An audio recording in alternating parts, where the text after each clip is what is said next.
Player 2 has joined the game.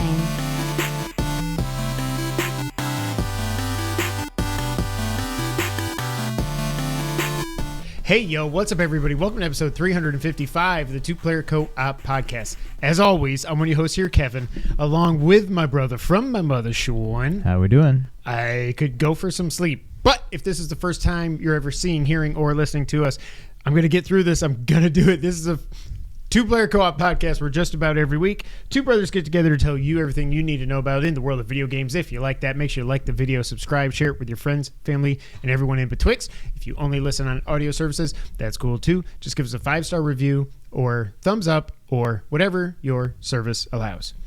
Some of our patrons... Wait. If you really like us, I'm falling apart, man. You can tell I'm tired. If you really like us, you can go to patreon.com/2playercoop, where we got a lot of different benefits, but the most popular tier is the $5 tier. John forgot to hit play. That's awesome. Is the $5 tier, which lets you watch us record the podcast live on YouTube as we're doing right now. You also get access to a bonus episode every month, which we're going to record right after this. And you get the podcast live one day early in case on Patreon in case you do miss the live recording.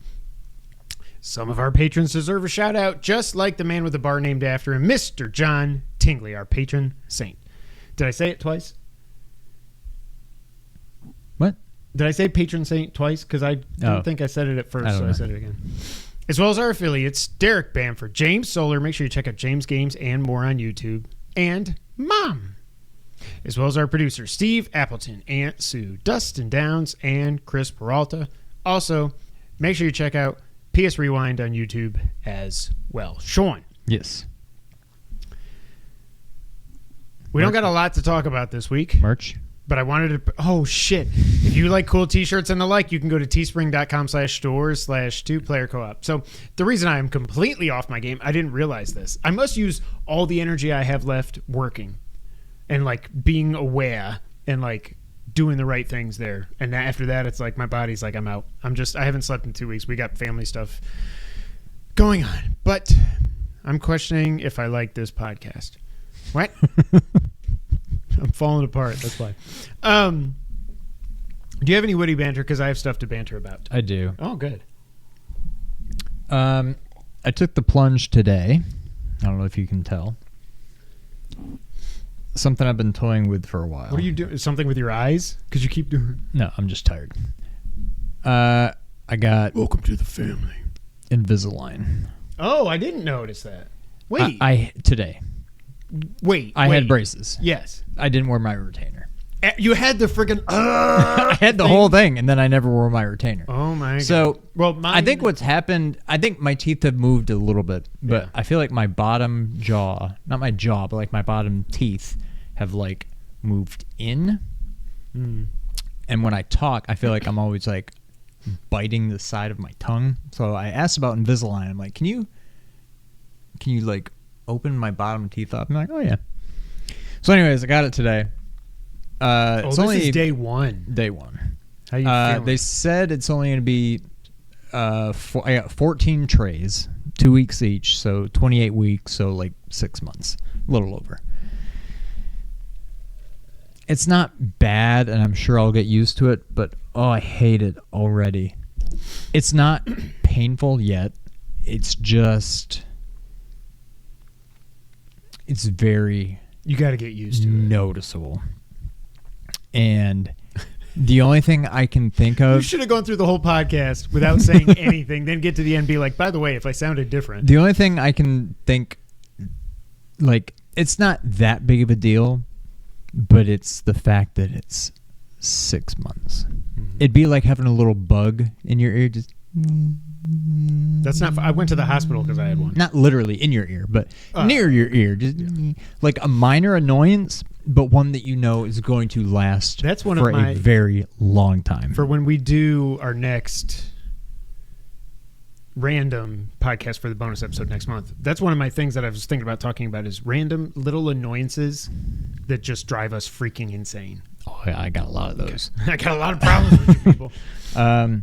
Yeah, because so Noah got... And then, Mom mentioned that Noah had him. Like, I don't even remember this. Brittany had it for like a year and a half, and like, I remember it. I know that she did, But I don't remember going through a year and a half of her every time she would eat. And like, I don't remember that. You probably blocked it out. And I don't know how long Noah had his, but I'm like, 6 His months? I was- can do 6 months. That's nothing. But it's I think also his like, was ugh, 9 months maybe to a year. really? He When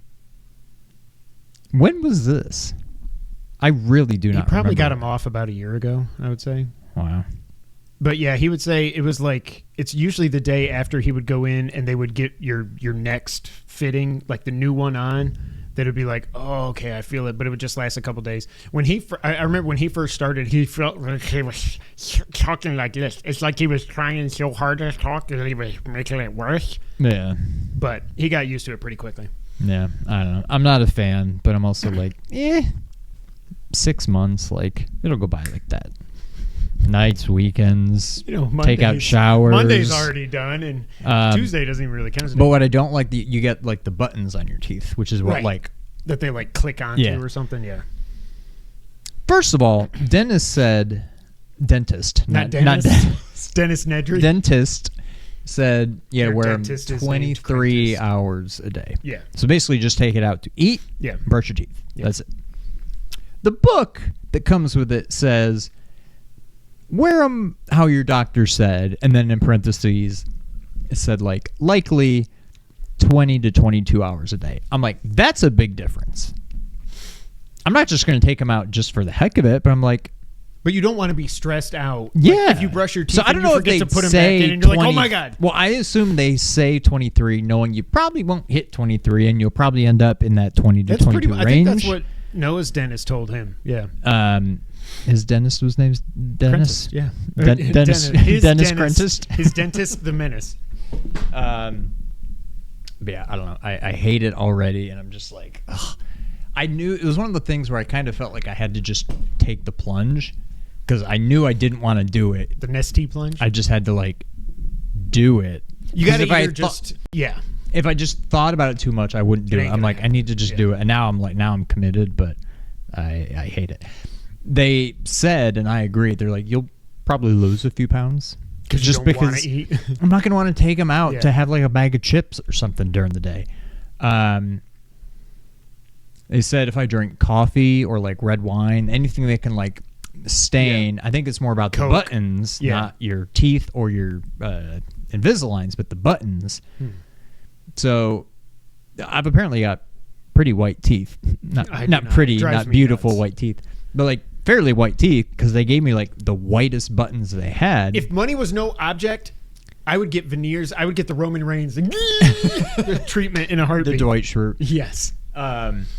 But they're like, those will stain relatively easily. So they're like, if you drink, basically don't. But if Right. you have to, drink it with a You straw. have to drink wine. Well, or coffee. And I'm like, now that it's getting to summer, I'll start drinking iced coffee anyway. So I will it'll drink be it a with a straw, straw. yeah. But I'm just like, Oh, I do remember the straw thing with Noah too. there's just Yeah. all these things that I'm like, and I don't know how I can get them in pretty quick, but taking them out, it's disgusting. There's like strings of drool. It's like all over my shirt, all over my fingers. I'm like, how am I going to do this like in public, like at a restaurant and stuff? You're not going It's out to gonna be- dinner for the next 6 months. It's the Or worst. you got to go to the bathroom and just take it out in there in the stall so no one can see you at the sink. Then, oh yeah, so the buttons when you're eating. So we just did like grilled cheese and soup for dinner. So I don't know if it's because it was bread, but like there's no way to tell the difference between these buttons on your teeth and food on your teeth. And so I'm like, is that food? No, that's a button. Is that food? Oh yeah, that was food. That food. And I'm with like, the I'm going to have to brush my teeth after every, which is not a bad thing. You probably should anyway, but like, I'm going to have to brush my teeth after every meal because I don't know. It just feels disgusting. And I don't know. So I've had these for like 3 hours and I'm already just over it. But That's hilarious. Yeah. Well, see, I think I was pretty good about wearing my retainer. Did Tootsie get yours or mine? mine. Multiple times. Didn't she chew it multiple times or was it just once?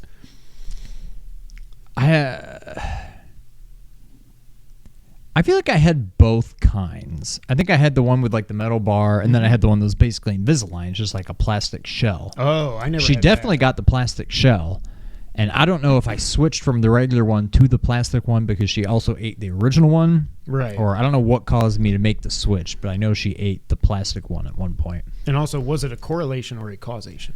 I know when you had yours, I remember one time we were out on the sandbar in the freezing cold Black River. Oh, my God, yes. And you lost it. How, though? It just popped out, I guess? You were probably like underwater and came up and... Oh, yeah, I'm drinking that lovely Black River water. But we found it. And I do remember that. I had forgotten that, but I do remember that. Sheba. What was I going to say? Something about Noah. It was about the Invisalign. What were we talking about? It probably doesn't matter. Drool, slobber. No, it was after that. It was like 2 seconds ago. The buttons, food, eating, food. brush your teeth. Oh, I was just going to say, yeah, that's what I was going to say. Mine have moved a little bit, like these down here. They've kind of like one's kind of in front of the other. Yeah. But I'm like, I ain't doing that. I don't care. Mine aren't that bad. I'm doing it more just to like open my teeth up. That's and so they're like, weird. and they showed me the animation, and like it does go whoop, and they're like, and while we're doing it, we can also kind of fix this and like it'll straighten them up a little bit. But like, so weird. I don't think they're that bad. Oh, but no, that's not what I was going to say. I was going to say that it was either Barkley or Bella got Noah's one time, and like, I think it was his top one, and they just kind of chewed like the molar section, so he just kept wearing it because it was just like a few days until he went to his next one. And I was like, you got to wear it, man. I don't want to get off schedule. And yeah. Well, that was fun. I have witty banter because I need a therapy session, not because of everything going on in life right now. That's enough. I don't want to even talk about that. Tomorrow, as we're recording this, is the NFL draft. Now, you know, if you've been watching us, listening to us for a while, we like to talk football. We like to talk fantasy. We like to talk all this stuff. Our team is the Giants. We are picking number 6. Mm-hmm. The last time we picked number 6 was 2019, or was it 2018? Which draft did we get Danny? Because Danny was the number 6 pick. It was 20. Is this his 6th year or his 5th year? It's 2019. We didn't pick up his 5th year option. Because that was the one in Nashville. That's the one I went to. We're going in. Kira was 6th. just born. Yeah. It was the year before COVID. Yeah, that was 2019. So last time we had the number 6 pick, we didn't really make the best pick, I would say. Now, all along, first off, what other quarterbacks were in that draft? Like, who could we have gotten that went? Oh, the guy from Ohio State. Thank God. I mean, he's even worse than Danny Dimes. Did he die? I think he died. Oh, the guy that died? Yeah. Well, I was talking more, who did we miss out on? Not how could it have been worse? I know that was a weak quarterback draft. Well, but there was a conversation like who should be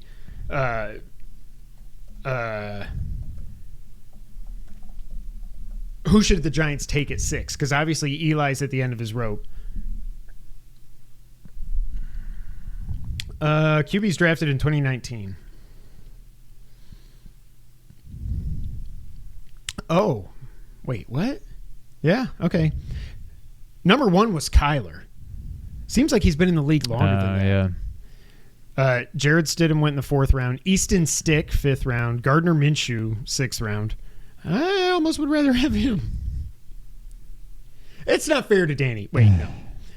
Drew Lock in the 2nd round, who we is have now him on now. our team. Daniel Jones at number 6. Dwayne Haskins, that was his name. At 15 to the, at that time, Redskins. Will Greer from West Virginia, I remember him, to the Panthers. Ryan Finley, I don't even remember him, to the Bengals. Clayton Thorson to the Eagles in the 5th round. And Trace McSorley, I think he's still hanging around. That's an awful quarterback. He went to the Ravens in the 6th round. Yeah, so I mean, that's it's a not terrible draft. It's not like we we could have got much better than what we did. But so now we're picking 6th. Quarterbacks are going 1, 2, 3 for sure. And then the draft starts at 4. If I'm Arizona, they have so many picks already in this draft. I'm not doing nothing. You would have to give me the offer of all offers to get me to move off of Marvin Harrison. Mm-hmm. If it's me, I say thanks but no thanks, Marvin Harrison, boom. Number 5, Chargers. That was weird. I tried to do one accent and it turned into 2. The Chargers are picking 5th. If they stay, I think that means I don't think they're going to take a receiver. I think they're either going to take alt or they're going to take the right tackle from Bama. They have no receivers. I know, but that's not how but Harbaugh, he's going to build it from the inside out. He's going to build up the lines. He's going to punch people in the mouth. They're going to run the ball. That's what he wants to do. And then at 6, it should work out perfectly for the Giants that we can take our pick of the other 2 best receivers, either Malik Neighbors or Rome Odunze. And I'm really starting, the more and more I study this, if you want Dak, I'm sure he's available. No, thank you. Not for $60 million a year. I think I like Odunze better because, like, I was listening to Peter Schrager today, and he said it's Rome Odunze and Joe Alt, I think, when he's been talking to executives and stuff. They are the only 2 players that there is literally that they are clean, as they called in the draft. There are no negatives. There's no injury history. There's no character issues. There's no, well, but then this, like, we've already got Jalen Hyatt, who can be a speed demon. Wan'Dale Robinson's pretty fast. I don't think we need Malik Neighbors. I think we need Rome Odunze. Now, if we take Malik, I don't care. I'm fine with that. But what scares me to death, and I wanted to do this even before I sent you that text, but J.J. McCarthy goes on the Rich Eisen show today, and Rich is like, so do you think you know where you're going? He's like, yeah, I mean, I kind of have an idea. Giants. I mean, I've spent the most time with the Giants throughout this process. And I'm like, I don't have a huge problem with that. I certainly would not want to trade up. Position players. There is no point in taking a quarterback until we have a team around him. I mean, you just said we've got Hyatt, name another Robinson. Right. So our number 1 receiver is actually a number 3 at best, and our number 2 is a 4. We have nothing. We got Devin Singletary in the background. Now, I will say, I love what we did in the offseason, other than getting rid of Saquon. I hate that so much. But the offensive lineman we signed, I love. The trade for Brian Burns, I freaking love. And giving him an extension. So now we've got him and Thibodeau on the ends of the lines with Dexter Lawrence. And you don't, on paper at least, that's one of the best defensive lines in the league. After that, we don't have much. But to me, it's just we've got to get a receiver, because poor Daniel Jones, the entire time he's been there, I don't think he's had a legit number 1 receiver. We signed Kenny Galladay a few years ago. That was a mistake. That dude was, oh my God. Yeah, but does Jones look like he sucks because we don't have a receiver, or do our receivers look like they suck because we don't have a quarterback?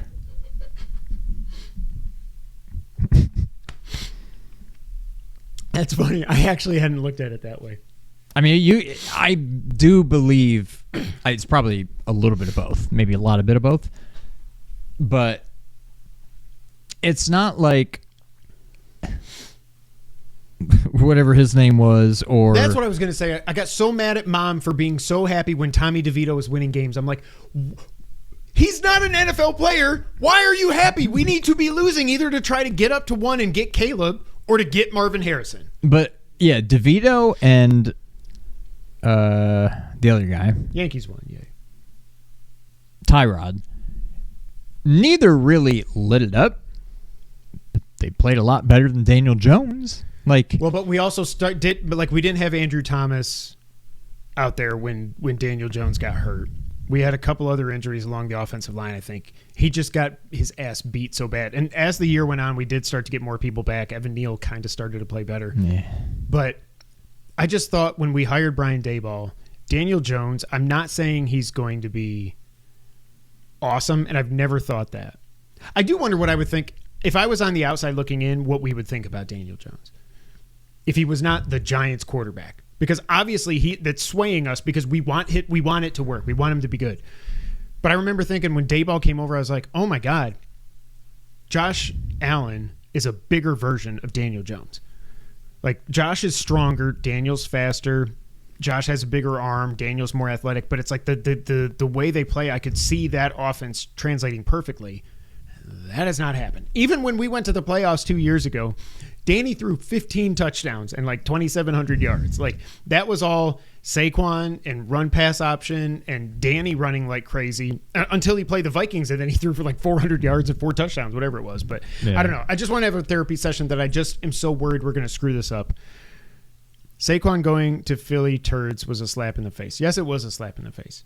But I can't blame him because we didn't pay him. Like, Okay, so sell me on a Dunze. Who is he? Like a Odell, like a just good route runner, like catch a slant and take it 80 yards kind of player? Like, first off, so I just looked up his size. I was close in my head. He's 6'3", 215. He's a big body receiver. I didn't realize he was that big. He's a big receiver. He has a great catch radius. He has great hands. Everything you throw at him, he's going to catch. He's a really good route runner. He's just not as explosive as Malik Neighbors. Like, he's not just going to... But we have... And even if... The funniest thing is Darius Slayton is holding out. Bruh. Read the room. We've already got a George. We don't need him and Hyatt. No, I know. And they're the same. Like, we've got it's the Hyatt, same picture. But, like, so we've got Hyatt that is the deep threat. We've got Wandale in the slot running all over the place when he's healthy. And then you've got a Dunze that this is what I would compare him to. I'm not saying he will be this at all. And I think he's a little bit faster than this guy was, but he reminds me, and I've been watching highlights and stuff of this. This is how I am going to be so depressed tomorrow when we screw this up. He reminds me of Larry Fitzgerald. The type of game he plays. Yeah. Like, he's going to run the route. He's going to get open. He's going to catch it. He might not run by everybody, but that's who he reminds me of. And Marvin Harrison actually reminds me of Larry Fitzgerald. Harrison? Except, no, he might be better than his daddy. He's bigger than his daddy. He reminds me of Larry Fitzgerald with, I'm not going to say Tyreek or Randy Moss speed, but more speed. He's like a more speedy Fitzgerald. Like, he's perfect. Yeah. Oh. So I don't know. Anything you want to add to my therapy session? I don't know. I'm kind of ready to just get it over with. I don't know. I'm almost to the point now. Like, I think I agree with you. I'm ready to move on from DJ, but I don't think we take a quarterback. I think Daniels is the only one that I would be okay with at 6. And I don't know that it's a smart pick, but I think it would be fun. It would make watching the Giants interesting again. Yeah. Even if Drake May were to fall to us and we went with him, I'm starting to feel better about him, but that's not exciting. Again, because I don't know who he's going to throw the ball to. But at least with Jaden back there, it's not like anybody thought it would be like with the Colts last year. Anthony Richardson. Fast, strong, run all over the place. This is going to be fun. Same thing with Jaden. Yeah, exactly. Now, of course, he might get injured the first time he gets tackled. Yeah. He'll be running for his life back there. Well, hopefully not after these moves we made, but I don't know. All right, Sean, last thing before we get into video game stuff. Deadpool versus Wolverine got its first real trailer. I don't know what the hell's going on. I don't know who this Wolverine is. People are saying, and I cannot remember the I think Days of Future Past kind of was like the first multiverse, right? Wasn't there like a timeline split there? And I was reading it wasn't really multiverse, it was just time travel, but yeah. But then there was a split timeline, I think. But then it was like, who cares after that? But in the Logan timeline, yeah, there's more than one. Yeah, there's 2 timelines. In the Logan timeline, I think he said it in the movie, and I read this online, everybody's dead. The X-Men are all dead. We don't know what happened, if it was him. Remember, because it was just him and Xavier that are alive. So we don't know if it's him. I finally figured out who the bad guy is, the bad girl. Did you read who she is? She's like Professor Xavier's little sister or something. Is she like Magneto or something? And when she's and he's like, oh! No, I think that's just her telekinesis or whatever. Yeah. I thought the opening shot, I was like, did they do this on purpose? Because this is the Wolverine PS5 teaser. It's the exact. The bar looks the same. Everything. I'm like, I feel like that one meme with the lady. Like, is that the game? I'm very excited, cautiously optimistic. Now, I just watched Deadpool 2 for the first time, maybe like 6 months ago, because I was like, it can't be as good as the first one, and it fine. wasn't, but it was still It's really just good. fun. Yeah, it's so stupid. And the way the ending, and then talk about the way Cable factors in, especially to the ending and stuff like that. It's cool how they did it, but like, I don't know. What are your thoughts on the trailer? I told you, this is easily the most hyped I've been for a superhero movie since No Way Home. It's probably not quite that high, but it's up there. Love Ryan Reynolds. I love Hugh Jackman. I love Deadpool. I love Wolverine. Like, just get them together and let them. Who cares let why? them cook. Yeah, like, I don't know what the story is. I don't know how it's going to factor into everything. I kind of don't really care at this point. Well, I assume it's that was Marvel Phase 1, Phase 2, Phase 3. It was always like, ooh, how does this play into everything else? Now I'm like, I don't care. Just entertain me. I assume it's got to have something to do with bringing the X-Men in, and maybe the fan four stick. I don't know. Yeah. Yeah, and you see the little, what's his name? Wong. Wong's little portal thing. Well, that could also be Ned doing it. Who knows? Oh, that would be awesome. But that was sweet when they jumped in the portal. I'm like, it would be funny if they were like, you couldn't see them, but actually Wolverine and Deadpool were in Endgame fighting alongside everybody. There was just too much going on that you couldn't see them. I just thought of that in my head. That would be freaking amazing. But yeah, I can't wait. But there's like, is Ant-Man dead, or is that just a giant helmet? I don't know. I was wondering about that. Somebody online, somebody said an Ant-Man corpse. I was like, I think it's just a helmet. I mean, unless they're some multiverse thing and he's dead, and yeah, I don't know. I will say, I wonder, back when the original X-Men movies came out, I was kind of bummed that everybody was just wearing black leather and stuff, and I missed the comic book. But I was like, okay, I guess it would be weird to have Hugh Jackman running around in a yellow and blue suit or yellow and brown suit, and Cyclops with bright blue and yellow. But then I see, so I knew he was going to be in the suit because like the images had leaked of them fighting and stuff. It looks freaking awesome. It looks amazing. It seems very out of character for... what's the Wolverine? Yeah, like, I feel like the Wolverine we know and love from all these movies would not be caught dead in that suit. Right. And yet, there he is. So, I don't know how... I have no idea. I can't wait to see it, though. Was it First Class? I think it was First Class, because Xavier could still walk then, where Xavier and Magneto walked into the bar when they were trying to recruit mutants in the beginning, and then you see that Hugh Jackman's there, and they go to say something. He's like, go fuck yourself. And he's like, okay, we're out of here. Never mind. Yeah. Oh, I can't wait. Definitely going opening weekend. Definitely not taking my kids. Casey, you want to go see Deadpool 3? I do wonder, is he going to have the mask at some point? I'm pretty sure I saw a leak that they at least made toys or something. They've already given away that he's wearing the suit. I could see them saving the mask for Save more that of for the movie. Yeah. Yep, I think it's the most I've looked forward to a Marvel movie since No Way Home. Because No Way Home was Christmas 21. It wasn't 2020, right? I think 2021 was the comeback year. Was Maverick 21? And No Way Home was at the end of 21? Maybe. Or was it 22? I don't know. Hey. Yeah, I don't know. Super excited. All right, Sean. Not a lot of news to talk about, so we are done with our witty... That's not what I meant to say. So we had witty banter. We're now done with witty banter. We will now talk video games. Sean, I want to hear about this. Is there anything else you've played besides that? All right. Tell me about getting the Monster Boy and Hunter's Kingdom Platinum, or whatever it's called. It was relatively straightforward. There was no option, multiple endings, save scumming.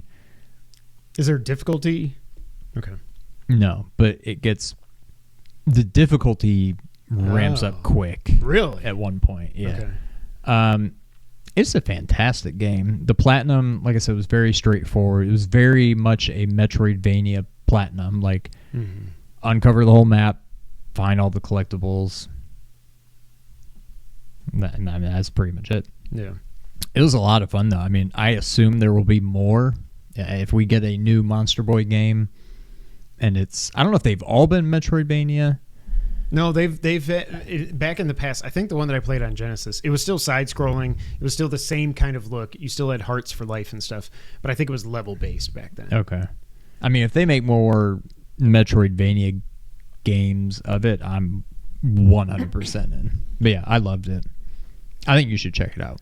I've downloaded it. I just haven't played it yet. But so, I think last time we podcast, was that last week? Time means nothing to me right now. I'm so confused. I think we took last week off. Because the week before that, we recorded on like Thursday or something. Yeah, and now we're doing it late again this week.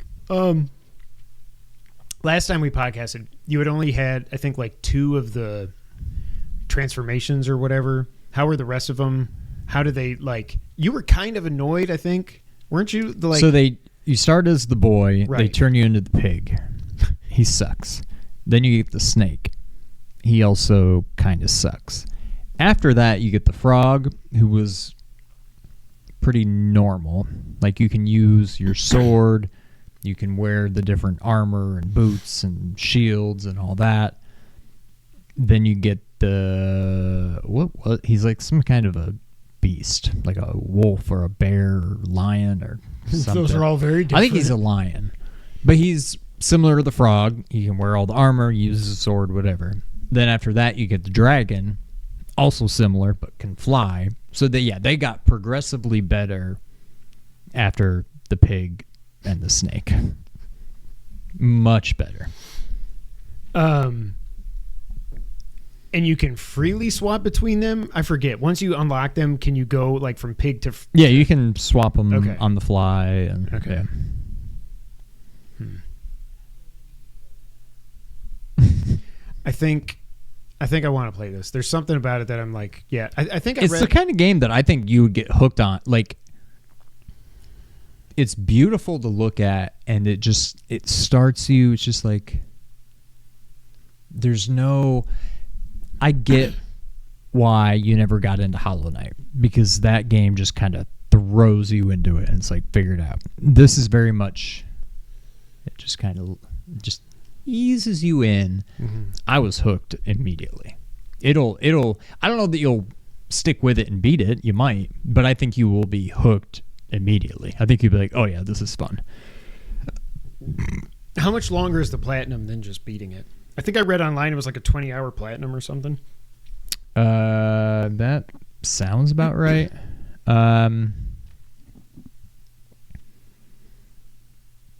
I don't think it doubles it. Maybe 12 to 15 hours, and then maybe 20 at that point, for the platinum, if it is or just something. Go like, get the other stuff. Then I would. If I see it through, I would just get the platinum. Yeah. There was a lot of stuff. Not well. Confirmed. You took last week off. Thank you, John. There was a lot of stuff that I had to look up guides for. Some of the puzzles I thought were not very. I don't know. Fair. Yeah, and then once you figure out what to do, it's like, oh, duh, like, that's easy. I just didn't know that was an option. I didn't know you could do that. Like, when you're the pig, you can do a butt stomp. Okay. And when you're any of the things that can wear armor, you can get these boots, these ice boots that let you walk on lava and turn it into, like, solid ground. Okay. And there's these, like, lava, I don't know, things. Geysers. Yes. And one of the parts you have to put your ice boots on, walk on it to create the blocks, then switch to the pig and do your butt stomp to like knock it down into the ground to be able to continue. I'm like, that's very easy, but I didn't know that was a game mechanic. So John says it's a fun game. It's definitely fun. So do you get the standard Metroidvania power-ups like a double jump, a dash, or is all the power-ups, are they just the forms? You know what I mean?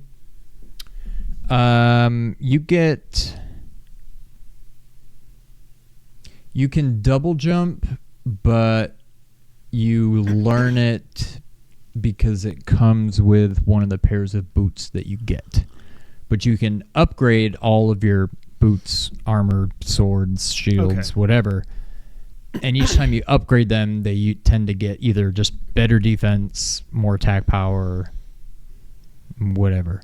But a lot of the boots that you upgrade will be like also adds a double jump. So you don't have to stay on your double jump boots to be able to double jump. You can use your ice boots and they gain double jump and stuff like that. So, but yeah.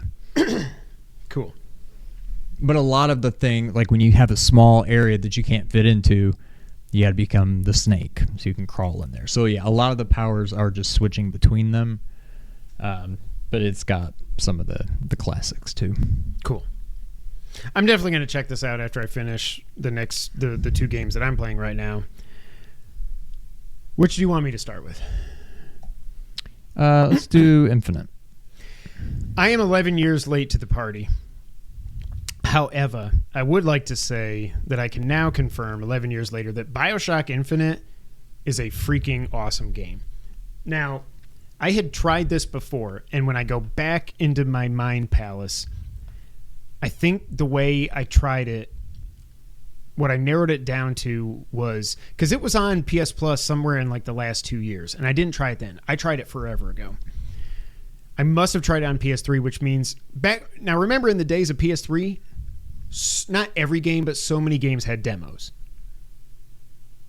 Yeah. I miss that. I tried the demo, and I remember thinking something about it just wasn't clicking. The combat didn't seem right or something, and it just didn't work for me.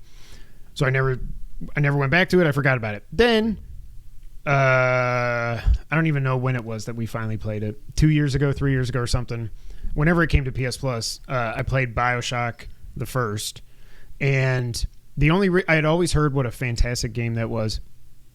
I avoided it for so long because I knew the twist. I knew the would you kindly. So I was like, I don't know, how good is the game going to be without that? It turns out the game was freaking awesome. Now, the good thing about BioShock Infinite is at one point I knew what the twist was. Luckily, I've forgotten it. I'm starting to remember stuff like I think there's something going on with this person and then that person, whatever.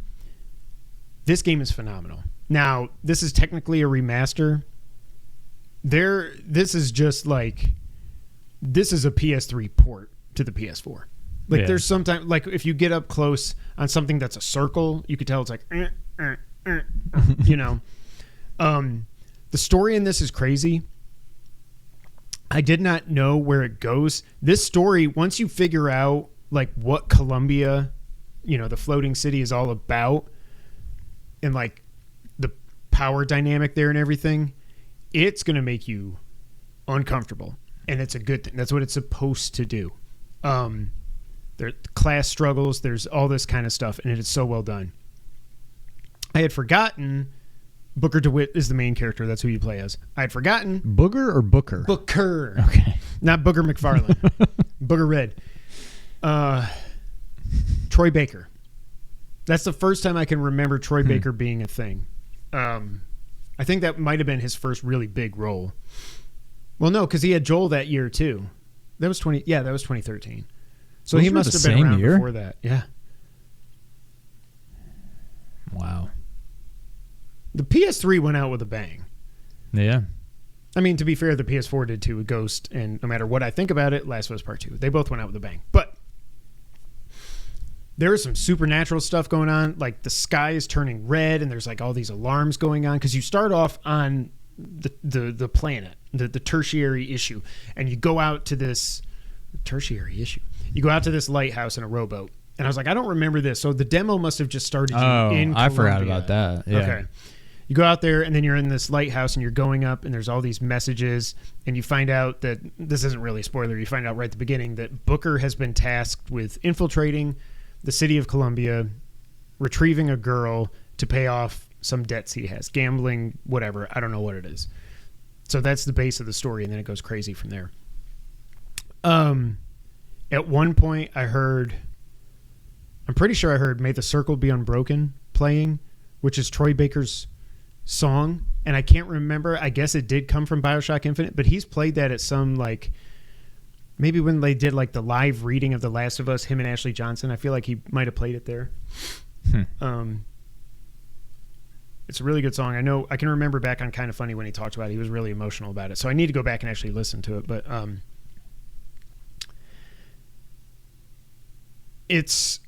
phenomenal. Now I'm only like 7 or 8 hours in. I think I'm probably about halfway through the game. I looked up on how long to beat, and it's like if you just go through the game, it's like 11 hours. I'm like, well, I'm not going to beat it in 11 hours. But I will say one of the cool things is you should do a lot of exploring in this game. Like for lore and for stuff. The lore is really cool. You find these things, they're called kinetoscopes, and it's kind of like you put your eyes into this thing, and then it like plays the old-timey music, and it's got all the pops and everything, and it shows this really crude video talking about something in the history. But there's ammo, there's weapons, there's everything around every corner. Like one of the cool things is if you forget what you're doing, not if you forget what you're doing, but if you're not sure where to go and there's like a lot of different directions, you can push up on the D-pad and it says, okay, this is your objective. You want to kind of go in this direction. Yeah. What I use that for is, okay, they want me to go there. I'm going that way. I'm going here. Yeah, exactly. The game is really cool. So you basically can carry 2 guns at a time. And then you've got they call them vigors in this. I think they were plasmids in BioShock. Does that sound right? Your like Sounds magical right. powers. So you can have 1 gun at 2 guns at a time. So you can that's the only thing. It's like it makes you really think about, okay, I know I'm low on ammo with this machine gun. Do I want to pick up the shotgun? Because that's got 20 shots in it. So it's good if I get close range, but my other weapon right now is the pistol. Or do I want to just get rid of the pistol even though I've got a lot of ammo and just pick up the shotgun? I like that. And whenever you pick up ammo for guns you don't have, it goes into your inventory. So whenever you come upon that gun, a rocket launcher, whatever, it's not like you just have to do whatever's in that thing. So I like that. The vigors are cool, the different powers. There's like a power where you can take enemies over. There's a power that's like fire bombs. There's a power that's like murderous alien crows you throw at people. It's crazy. It's super cool. Every time you get a power, there's this cool cutscene where Booker's like looking at his hands and everything just goes nuts. And then when you get to the point where you finally have Elizabeth, this game is very much an escort mission. However, it's an escort mission that works. There's no Ashley getting picked up by zombies and you got to go kill them and bring her back. And one of the things they tell you once you find Elizabeth and you break her out and then you're together, they're like, it pops up on the screen or something and it says, when you're in combat, don't worry, Elizabeth can handle her own. Whenever there's combat, she doesn't handle her own. She just goes and hides. So it's fine. Yeah. But the cool thing is, also, I've not died in this game. I'm playing it on normal. And I am not good at video games, so that's weird. If you get low on health, so there's 3 like bars that you have. There's a shield bar, there's a health bar, and then there's your salts bar, which is for all your vigors. And the way the health works is your shield goes down as you take damage, but you don't lose HP until your shield is gone. Once your shield is gone, or if you're being hit, like the screen will flash yellow and it looks like the screen's broken and stuff. You go take cover for a couple seconds, your shield recharges, you're good to go back out there and shoot. What I've noticed is I'm not going as guns blazing as I used to, because one of the things I realized was happening is in my mind I'm like, well, I've got the shield and then I've got health. It seems like once your shield goes down, you take damage like you're almost like you're a real person getting shot. So you got to be careful. That's Dad in the spaceship dropping off Noah. It's fantastic. What? People are like, what? It's Dad in the spaceship. Oh, yeah. My parents have a hybrid, and I always say it sounds like a spaceship. I haven't played Infinite, but I'm sure I'll enjoy it over The Last of Us. I don't know. This... it's fantastic. It's so loud. I know. Oh, and there's some of these you get like one of the cool things in this, one of the traversal things is you get early on, once you go from just walking around to combat mode, you kill somebody and you take away their like I don't even know what they call it in this, but it's like a thing that you hold in your hand. It's metal. It's got like 3 big like things. And what you can do is you can use it to melee people. And you can also use it. There's all these rails that go, because the city is floating, but the city is a lot of different land masses. And you go on these railways with this thing to get from here to there and stuff like that. You can shoot while you're on it and everything. It's a good way to get out of combat. You can jump. You can like stealth people from up there. If you go on a thing, you aim at somebody down there, you go down, you one-hit shot them. It's awesome. Dang, what was I going to say? Combat, the thing. I had it and then it went out again. Oh, that's what it was. The controls. The controls start out in this. You can tell it's a PS3 game. How do you think you aim down sights? L2. Or you click. You click R3. Yeah. And I was like, once I noticed that, I was like, maybe this is why I stopped playing it. Because even in 2013, I was like, this is stupid. Like, we were doing this on Resistance 1 in 2006. Why are we still doing this? But luckily, you can't map the controls however you want, but I think there's 3 different options. The second option is L2 to look down sight. Thank God. Now, what I did, though, is, so like triangle switches between your 2 weapons. L1 fires your vigor. R1 switches them. Yeah, but L1 or whatever it was. Now I can't, when I'm playing it, I know what's happening. But before I switch the controls, L1 was your reload or like, no, it was like your switch vigors button or something. So when I first switched the controls, I was like, okay, let me switch to something. And he'd just go, I'm like, oh, shit. No, I changed the controls. That was the only downside to it. But once I realized you could change the controls, and I got used to them after like a half hour, I was retrained on it. But there's some weird stuff going on in this game. Like I said, I kind of remember some things about what's actually going on, but I have no idea how we're going to get there. But I'm very interested to see it through. And you have got to play this game. Yeah, I want to. If you just give it an hour, I think you'll be hooked. Yeah. I don't think I ever even got to any of the combat stuff. I think the first time I tried it, I didn't get to the combat stuff, and I was like, what the hell are we doing? This was before Firewatch, Gone Home, everything. I was like, is this like, right? Am I just going to walk around? I knew you weren't, but I was just, but then the next time I tried it, I was like, okay, there's combat, and I don't like it, and I quit. But yeah. 11 years late, but BioShock Infinite is freaking awesome. Hopefully by the next time we podcast, again, because we're podcasting late in the week, we're not going to, I don't know. Our schedule's all crazy now, so we probably won't. Hopefully the next time we podcast, I've beaten it. We'll see. Oh, yeah, and Elizabeth, that was one thing is, I forgot to say, when you're in combat, oh, yeah, life. When you're in combat, once you have Elizabeth with you, what'll happen is your shield's going down. If your life goes down, you can't push up on the D-pad to like do a Bloodborne, Elden Ring thing. But Elizabeth will go like, hey, catch this. And she'll throw you some health. The good thing is after you fight these rooms of enemies, you'll find there's lots of stuff you can loot. Like there's like a lockbox. You go in there and then there's cotton candy, whatever. You can eat a bunch of stuff to get you your health back. But it's cool that she does that. She also, I noticed, when you're walking through the world, you can get lock picks in this game because Elizabeth is really good at picking locks. Some doors take 1 lock pick. Some take, I think I've seen them up to 5 or 6. But one of the things I noticed, like I said, you want to explore everything. This one time I thought I had explored everything, but I hadn't. And then Elizabeth says, oh, hey, come check this out. I found a lock pick. And I was like, wow. We're doing this in 2013 and now we're in like 2024 and NPCs don't behave like this. Yeah. So I thought that was cool. But the game is fantastic. I can't wait to beat it. But today I will say I tried out a brand new game that just came out today. I only played it for about an hour or so. I was worried about this. I think the only review I read was Push Square.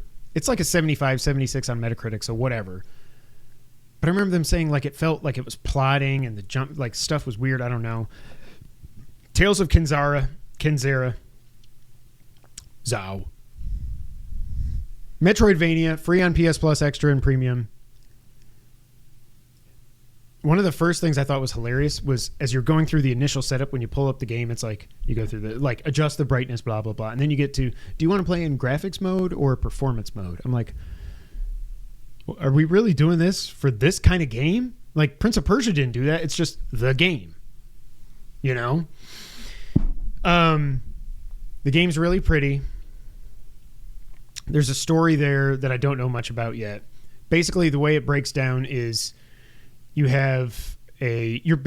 trying to not avenge your father's death or your baba's death. I think that's his dad. I don't know. They say lots of weird words in this, but you go and you talk to the spirit of the dead, who really is just a dude, and it's like, hey, you've always wanted these 3 spirits to like work for you or something. If I go kick their asses, will you give me my dad back and bring him back from the dead? And he's like, yeah, sure, I'll go on the adventure with you.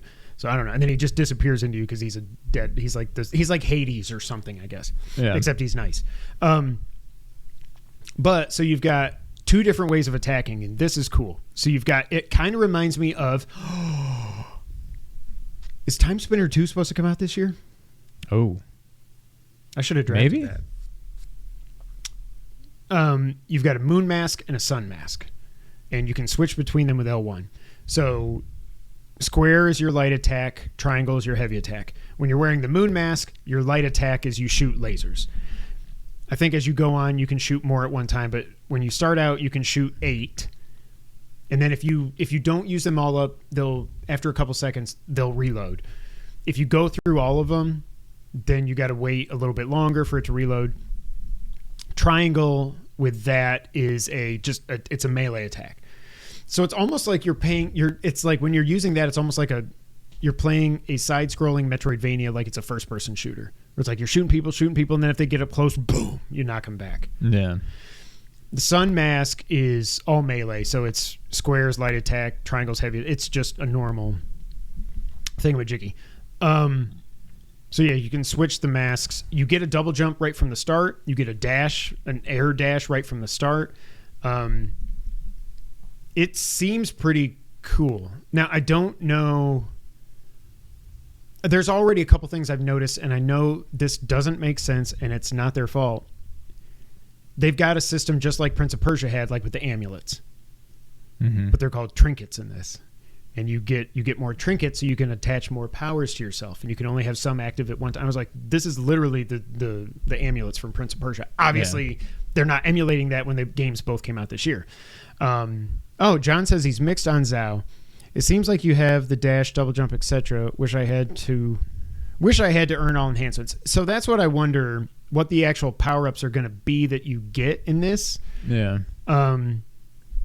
Well, you can also do a super attack because you've got your life bar and then you've got your spirit bar underneath it, and it's basically think of it like Street Fighter 2 super attacks, like you've got 2 bars, and they build up after you're killing enemies and stuff. You can use 1 bar and just hit up on the D-pad to heal. Boom. Mm-hmm. Or you can let it build up, and you can use 2 things to do your super attack, which is L3 and R3 together. If you're in the moon, it's like a Shinku Hadouken. If you're in the sun mode, I didn't try it yet, but it's some kind. I think you just light on fire and pull people in and stuff. It seems cool. There's fast travel. The first power up I did get is this power up that you go through this kind of platforming challenge that was pretty easy. It was just like you're in rushing water and you got to like duck under spikes and then jump over spikes and stuff. It was not Prince of Persia levels of difficulty. And I got through it without even getting hit. But then you get a power up which lets you. Oh, and you can hold L2 to aim like in Metroid if you're doing the ranged attack. Now you get it. If you hold L2, now you can do R2 and you freeze water. So like these areas where there's all these waterfalls, now you can freeze the waterfall and it doesn't stay frozen forever. But you can jump. You get wall jumps also from the beginning. So it's really cool. I like it so far. Again, I am not very far into it at all, but I'm liking it so far. You should definitely play it. And I mean, it's free. Why not? And it's a game that actually I don't know how many games we're going to play this year. Yeah. I forgot it. I was going to say something. There's fast travel. Yep, I lost it. I don't know. It's really good. It's really fun. Yeah, I'll have to check it out. I like it. All right, Sean. I'm not even going to call this the news of the week because really there's only one thing, and it's not even news. I just kind of want to discuss this, and we can. Yeah, we're already almost at an hour. Okay. Sean, should you be able to tip video game developers? Sure. All right, now it's time for the wrap up. I think you can tip anybody you want to. I don't think it should be expected. So the reason this comes up, if you didn't see it, but last week I think it was Mikey Barra, who used to be the president of Blizzard, was tweeting this. I think he tweeted it. It doesn't say who. Anyways, I've thought about this idea for a while as a player since I've been diving into single player games lately. Wrote Ibarra on Twitter. When I beat a game, there are some that just leave me in awe of how amazing the experience was. At the end of the game, I've often thought, quote, I wish I could give these folks another $10 or $20 because it was worth more than my initial $70, and they didn't try to nickel and dime me every second. Games like Horizon Zero Dawn, God of War, Red Dead Redemption 2, Baldur's Gate 3, Elden Ring, etc. I know 70 is already a lot, but it's an option at the end of the game I wish I had at times. Some games are that special. I know most will dislike this idea. I realize we are tired of tipping and everything else, but I view this different from a pressure to tip type scenario many face and give feedback on. Yeah, there's no pressure whatsoever. I say, yeah, go for it. Add it. I'll probably never use it, but yeah, put it in there. So VG, this comes from VG247, who said, in today's episode of How Do We Let These People Run Massive Companies, Mikey Barra said, blah, blah, blah, blah, blah. Elden Ring was worth more, and Elden Ring was only 60. Elden Ring was worth more than 60. GTA 5, the amount of everything I've gotten out of that game is way more than the $60 I spent on it. I mean, I bought it 3 times. Well, no, I bought it twice, and then it was free on PS5 upgrade, but whatever. I don't really have a problem with this. If you don't want to do it, you wouldn't have to do it. I have no problem with the option, but I'm guessing the stance that some of these people are taking against it is to say that, you know, the big wigs will use that as a reason to not just pay their people more, and I get that, but like, if you make a game good enough, you'll get tips. Yeah. I mean, I can see that, but they're making what they're making. I don't think they're going to all of a sudden be like, hey, guess what? You have to take a pay cut because now we're going to let people tip you. They're going to make them take a pay cut. They're going to keep making what they're already making and maybe a little bit more. Like, it could just be an over the years thing or something. Yeah. My thing is, you got some games that, like, who are you tipping? You've got some games that you have literally 1,000 people have worked on between contract work and external companies and QA and all that. Who are you giving the money to? All this talk about... Well, yeah, and like, here's $10. Like, everybody gets 0.0000001. Like, my tips are buying DLC, John says. If I could tip the developer, it better go to the people that make the game and not somebody... and not Sony or EA. There you go. It's like, how do you... All this talk about video game devs should be unionizing and stuff. I could see that being a big issue with this. Like, I don't know... And the idea doesn't bother me as much as I saw a lot of people bothered by it, because it's an opt-in thing. It's not like you're sitting there at you go to pick up some takeout food, right? And they're like, "Here you go."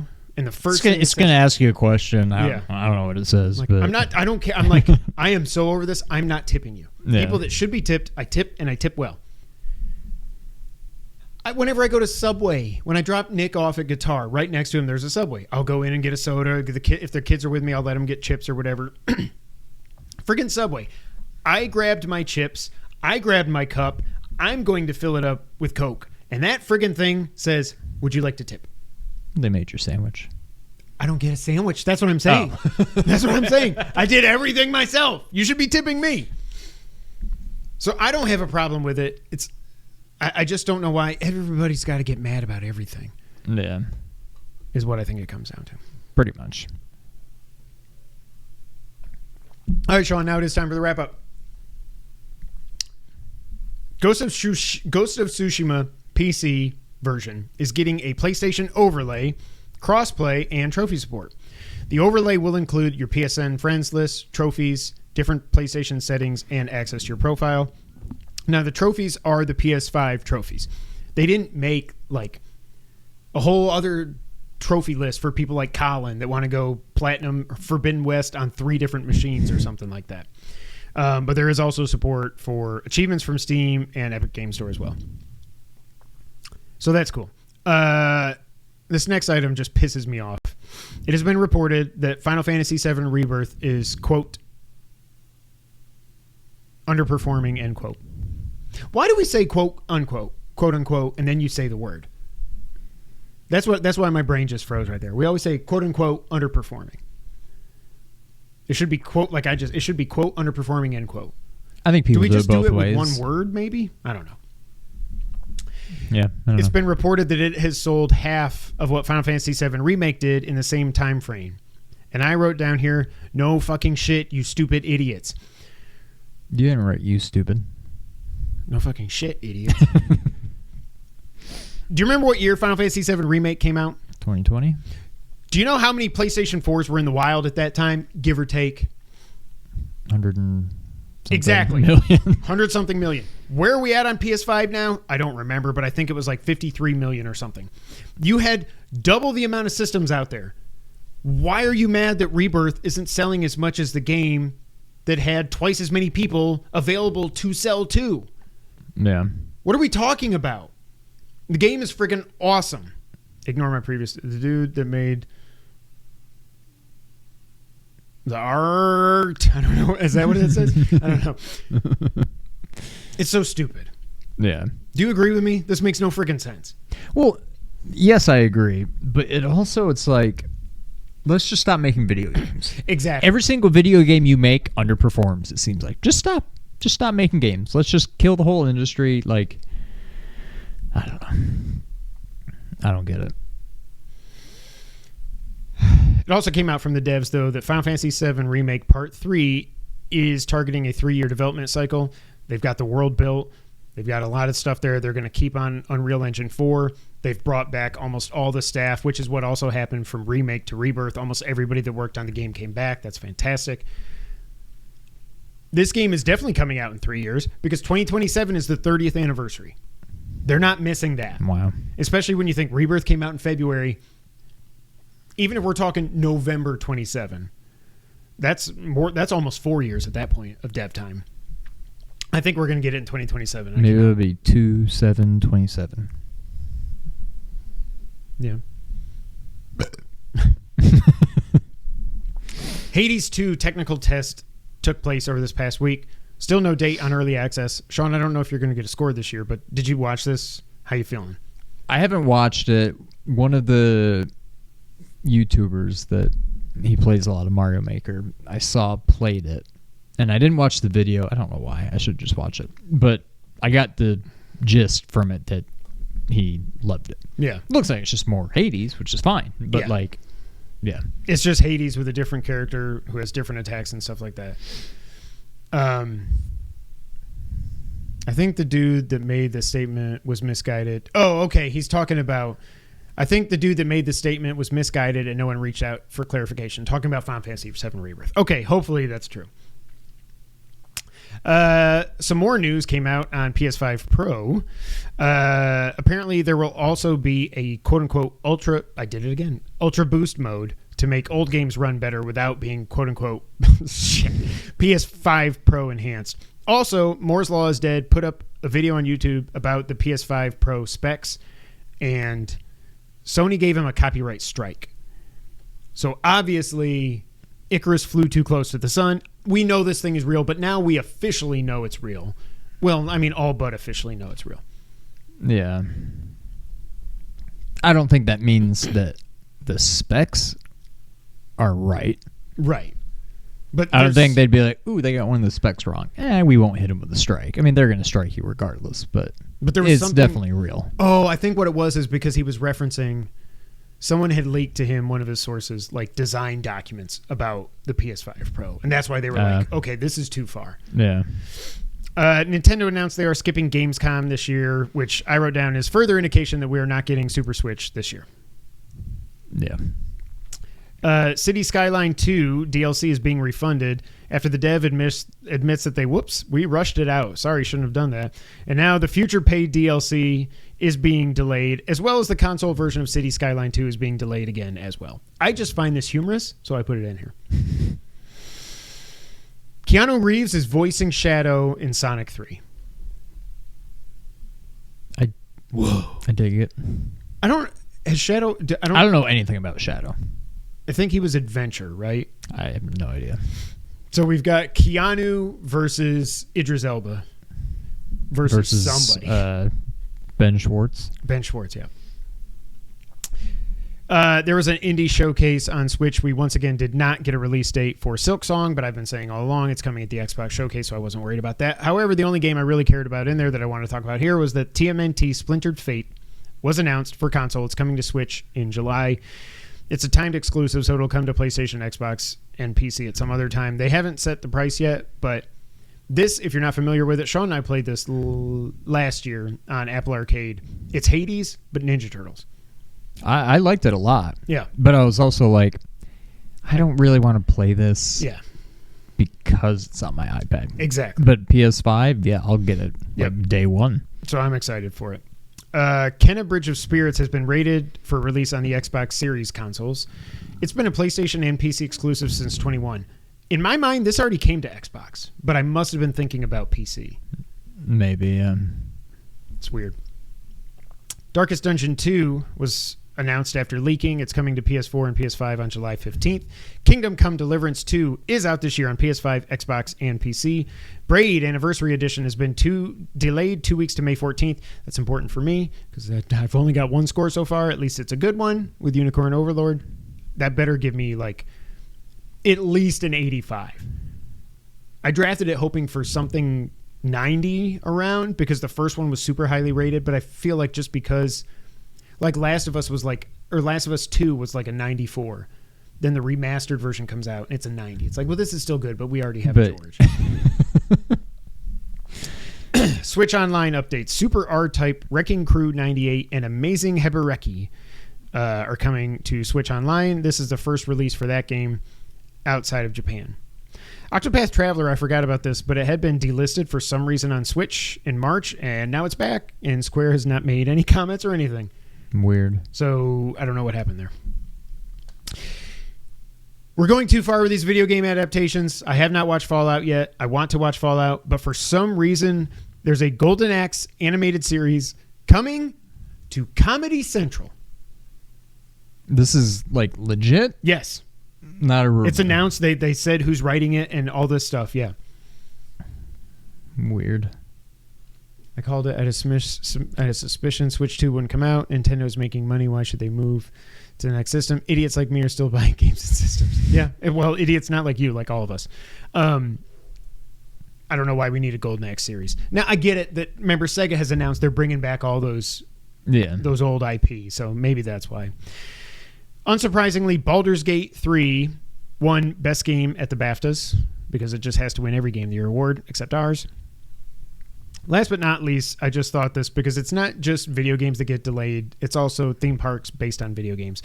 The Donkey Kong part of Universal Studios Japan, I called it DLC here, has been delayed from spring into sometime later in 2024. And I just think that's funny that the DLC for Super Nintendo World has been delayed. That's it for this episode, ladies and gentlemen. Thank y'all so much for being here. We will be back next time. But until that time, Sean, go ahead and take us out. Thank you for playing.